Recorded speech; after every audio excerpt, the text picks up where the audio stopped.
All right, so the company is pretty good. This is fundamentals based on analyzing their businesses. Let's have a look at their financial information from Value.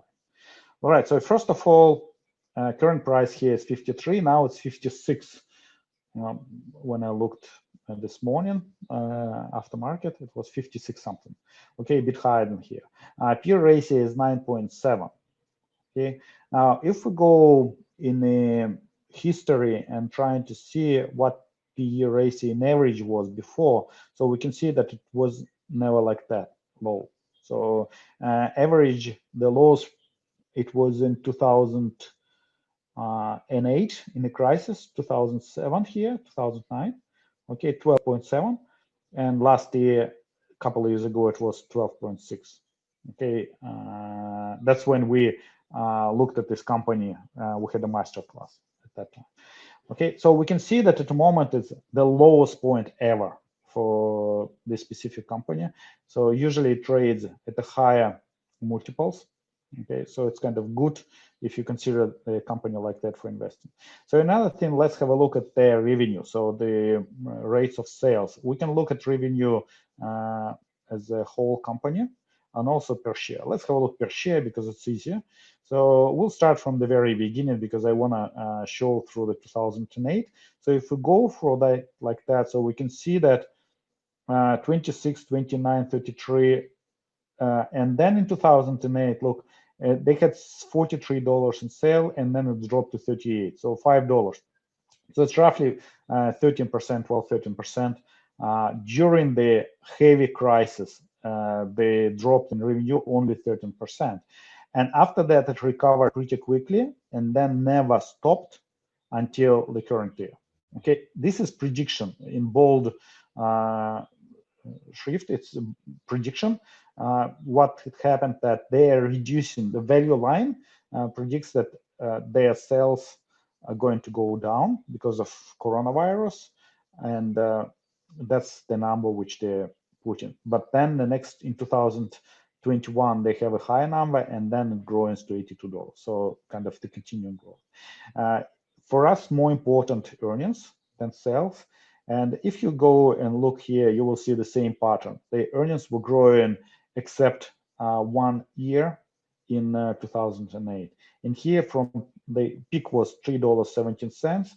And then during the crisis time, it was $2.53. So it was, what, 64 cents lower? It's about 20% drop. Now, guys, during the very tough crisis in 2008, this company still was profitable, and their drop in earnings was only 20%, where we saw already some companies which had negative earnings straight away, and they went from being very profitable to very, very negative numbers. So this specific company, we can see it's kind of crisis resistant. Okay, and this is good for us if we consider the company as a potential investment for us as well. So that's why here we see that 70 cents is the value line put here, that roughly about 12-13% drop in their profitability. Okay, so this is a drop in earnings. Then we are going to look at volatility in price, because volatility in price and volatility in earnings, two different things. Okay, we have to consider both. And then we can see the company constantly increasing their dividends. And during this period of time, from 2020 to 2004, for the last 16 years, they didn't increase their earnings only 2 times. First, it was in 2008, 2009, they kept it the same. And this year, so that's it. So last meeting, they told that they're not going to increase earnings during this year. They're going to preserve the cash. And also they decided not to continue with buybacks. They had about 600 million to buy back of shares. They're going to postpone it for the later stage after they definitely know how long this crisis is going to last. So these numbers are pretty good for me. When I looked at book value kind of growing, but I wasn't really trusting this number in the value line, because they put here just book value, not tangible book value. I went to another sources and I found that the book value, tangible book value, it's minus 32. So majority of their assets are intangible. I presume it could be some maybe licensing, maybe rights to, let's say, use some kind of maybe, let's say, movie characters or whatever characters. Okay, maybe they have to have some kind of agreement with the bigger players. Not sure, but still, if they're going to, like, would say, in a liquidation and bankruptcy, there is nothing to sell here. Okay, so investors won't get anything. So you have to consider that as a bottom line. The question is if the company is going to liquidation or not. Based on their history, I don't see that, all right, in this particular case. So dividends are at the moment about 4.8% from your investment. So if you guys have like offset account for your mortgage, so it's going to cover. So if you move your funds to here and buy this company, even if it let's say goes down in price, you're still going to have dividends, which are going to cover your loss, which you have on the offset account if you have a mortgage. Okay, I know just some guys, they're considering it before they put money to the stock market, before they buy the company. All right, so these are kind of important stuff. Another thing which I probably point here is the level of debt. The level of debt is $5 billion and capitalization is $11.7 billion. So it means like nearly half compared to capitalization is at that level. So it's quite big debt. So we always have to consider, are they able to manage this debt? And always look at net profit and a cash flow. Okay, net profit last year it was $1.3 billion. It's a net profit. So it means that if they decide to pay all of this debt, it takes them about like 4 years would be enough to cover all that. Now with the reduction of earnings, maybe 5 years, and they're going to cover off that if they decide to pay all of it.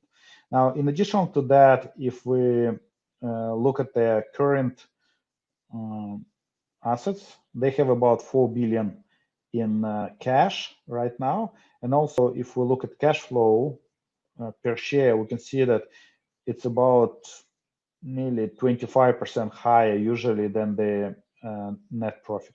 So they have excess of cash. Now, despite they have this cash, what I have noticed is here that they have a negative ratio because they have current assets 14 billion and current liabilities 15 billion, nearly 16 billion. So they're negative, they're narrow.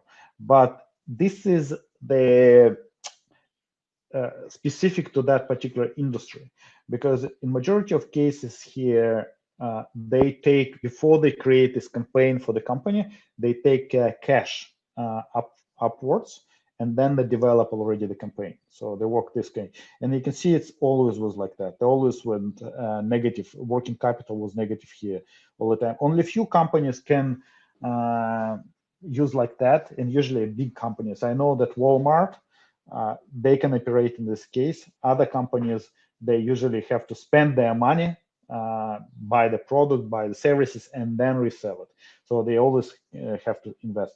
This specific company, they probably using their cash money to buy other agencies to expand, not to just to reinvest into the products or services or buying some kind of rights and licenses. Okay. This is important stuff which you have to. Now, if we look at the margin is not that great. Margin was in general about 14%. And if we look at net profit margin, it's 8%. So it's like not ideal. The interesting enough, what I've noticed here, look, last year it was operating margin was 15%, and this year 13%. Whereas if we look at, oh, it's also dropped, but not that much. Okay, just 0.7%. So they kind of keeping this exactly the same rate all the time, net profit margin. Okay, and distribution of dividends about 42%, 49% from their net profit. Okay, that's this part. If we go for the second part of value line, we can see here the important part. First of all, the rate of growth. It's not fast-growing company. We usually prefer the companies which grow like with a rate of 10% or more, but those companies are small in size. This is a huge company, I mean, in their industry, huge. And of course, the level of growth is kind of limited when you're too big. Okay, it had 3.5% growth in revenue and 8% growth in earnings. Earnings were growing faster, which is pretty good because company is not just growing by heavily promoting and spending themselves. So they're optimizing their processes. So they sell more, but they're making profit even higher. Okay, in the future, they're going to do the same thing, 3.5% in growth in revenue and 5.5% growth in earnings.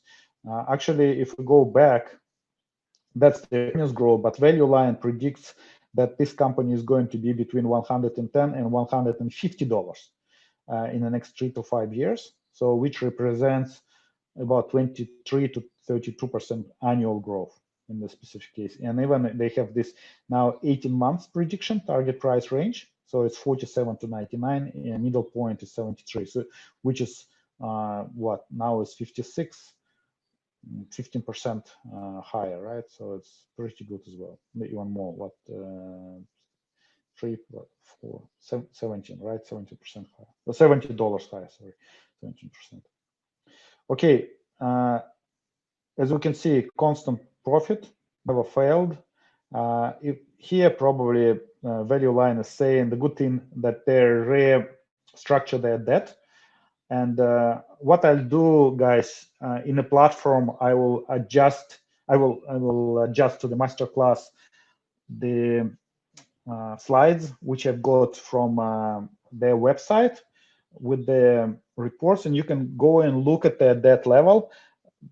They extended debt, and the last debt, which at the moment they have to pay in 2031. So they have different columns there when they're going to complete their debt. So they moved it forward. Okay, so which is pretty good. They don't have to give the debt this year or next year, which could be tough for them. So they restructured their debt, which is pretty good. And another thing which I liked about this specific company, it's their earnings predictability.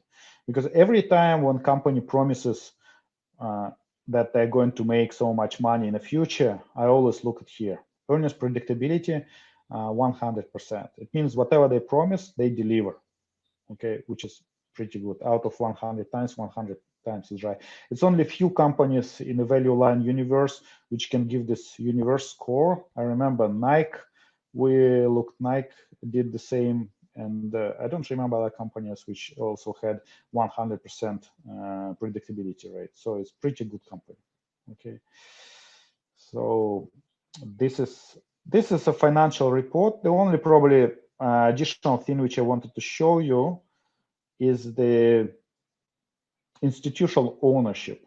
We can see that institutional ownership 101%. So they owe more shares than the issued shares. Okay, and the reason because some people shorted shares, so it means that those guys, they bought the shares, then they gave them to borrow, somebody sold them, and now they bought it again. So now they own more than on the market.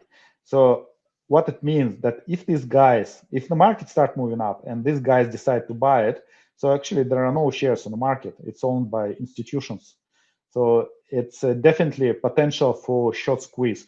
Remember, guys, in January, we look at company BGS Foods, right? And that was exactly what happened. After good earnings, the company moved up. And I think it's now close to $30 already. So it's more than double in price, close to double in price from our masterclass already. So OMC is similar situation. Okay, they have high institutional ownership in this particular business. All right, guys, we looked at fundamentals. Now, before I proceed further and before I show the results of value line or TACM table, I wanted to ask you, what's your perception after we looked at these numbers? So what do you think about this company? Is it a good company? Is it a good quality company or not good quality company? Is it undervalued company or overvalued company?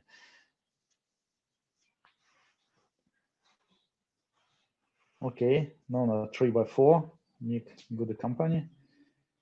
Okay, Max. Okay, your guy is right. You see, your eyes already set for seeing that. Okay, 3 by 4.